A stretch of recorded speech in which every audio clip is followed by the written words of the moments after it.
I wanted to invite you in and offer you something to drink, but you caught me at a bad time where I've been mopping my floor.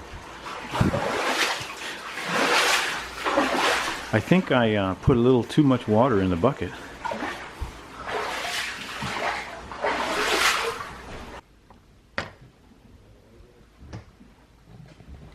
This is a room that wasn't cleaned after the floods that I had. It was left empty.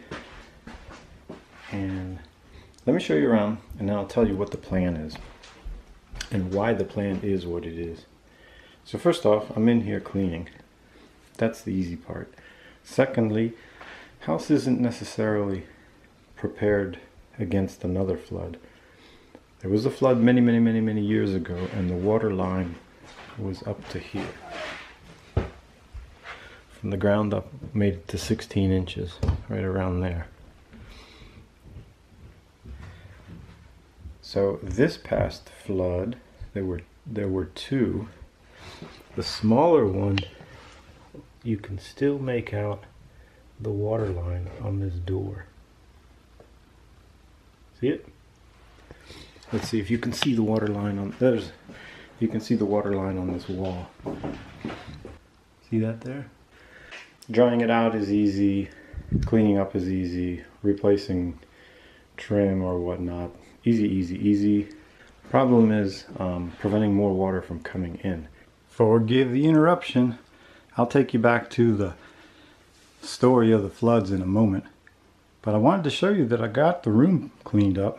Well, cleaned up until I started finding estate sale finds, and then yard sale treasures, and even some restore bargains. Now I've got a mess. I gotta get some boxes out and fix all this. Fox can fix it. It's been a lot of fun.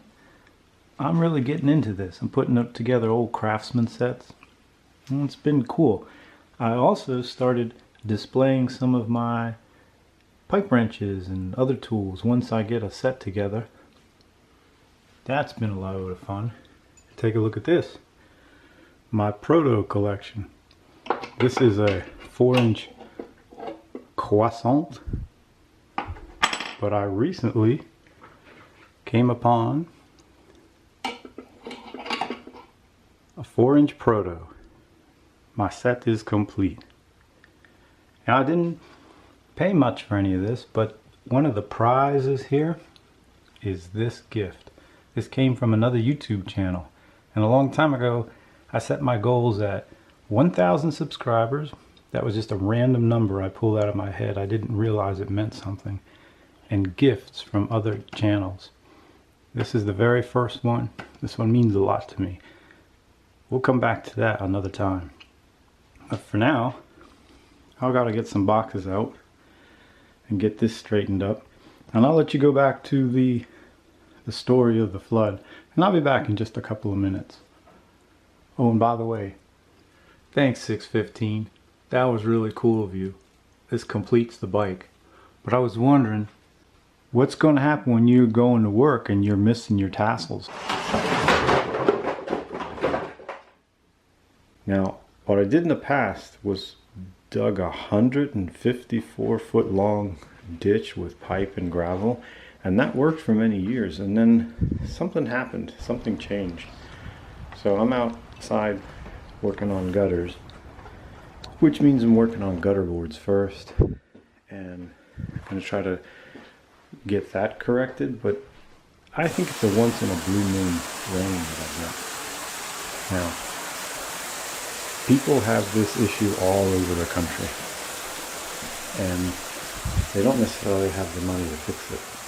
So what I'm planning to do is maybe make some sandbags for the back door. I need more. This will only buy me a little bit of time.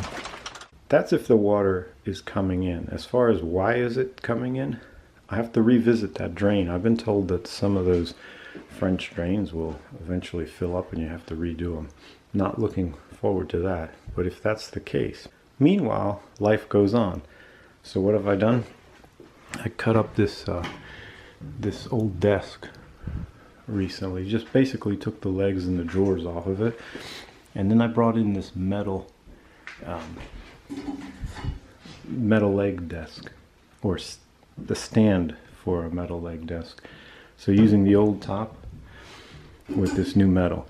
Now the metal's good to about like 5,000 gallons, so we're fine. So the key is everything's going to be up. And I had a lot of papers. They're not in this room, but I had a lot of files and whatnot. And all that was rushed off to the side when the flooding was happening. I was lucky I was in town. I am going to quite possibly take this cabinet down.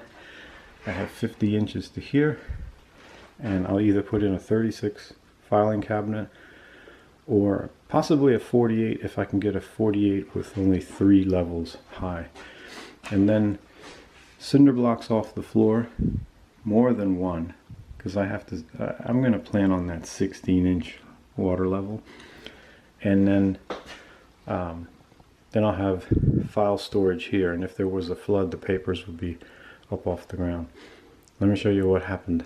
Last time, I thought I was Joe Cool, and I had this really neat filing cabinet. It's squeezed in here. It's a 3-foot opening, like for a closet, and it's a 3-foot case.